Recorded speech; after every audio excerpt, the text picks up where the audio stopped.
ஒரு ஊரில் ஏழை மீனவன் ஒருவன் இருந்தான். அவனுடைய அம்மாவிற்கு கண் பார்வை இல்லை. அவனுக்கு வெகு நாட்களாக குழந்தையும் இல்லை. ஒரு நாள் அவன் கடலுக்கு மீன் பிடிக்கச் சென்றான். அப்போது கரையில் ஒதுங்கி கிடந்த பெரிய மீனொன்று அவனை பார்த்து கெஞ்சியது. மீனவனே, நான் சாதாரணமான மீனில்லை. கடலில் உள்ள மீன்களுக்கெல்லாம் தலைவன்.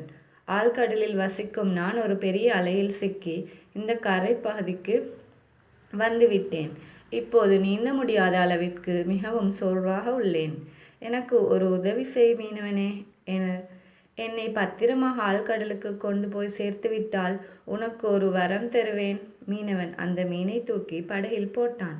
மிகவும் கஷ்டப்பட்டு படகை செலுத்தி கொண்டு போய் மீனை நடுக்கடலில் விட்டான். பிறகு என்ன வரம் கேட்பது என்று யோசித்தான். அவனால் ஒரு முடிவு எடுக்க முடியவில்லை. எனவே அவன் சொன்னான், மீன்களின் ராஜாவே, நீ சொன்னபடி நான் செய்துவிட்டேன். ஆனால் என்ன வரம் கேட்பது என்று எனக்கு இப்போது தெரியவில்லை. வீட்டுக்கு சென்று மற்றவர்களிடம் கலந்து ஆலோசித்துவிட்டு நாளை வந்து கேட்கிறேன். மீனும் நீ ஒரே ஒரு வரம் தான் கேட்க வேண்டும் என்று நினைவுபடுத்தி நன்றி கூறி சென்றது. மீனவன் வீட்டுக்கு சென்றான். வீட்டில் பெற்றோரிடமும் மனைவியிடமும் நடந்ததை கூறினான். ராஜா மீனிடம் என்ன வரம் கேட்பது என்று ஆலோசித்தான். அவனது தந்தை கூறினார், மகனே, நாம் நெடுங்காலமாக இந்த ஓட்டை குடிசையில் தான் வாழ்ந்து வருகிறோம்.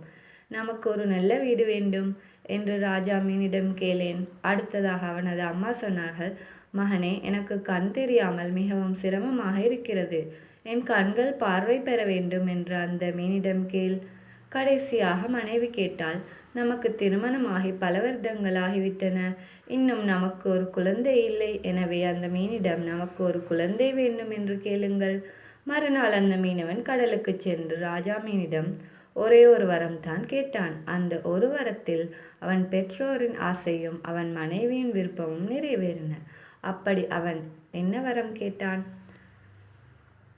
என் மகன் கீழே விளையாடி கொண்டிருப்பதை எங்கள் வீட்டு மாடியிலிருந்து என் பெற்றோர் பார்த்து மகிழ வேண்டும் என்பது தான் அவன் கேட்ட வரம்.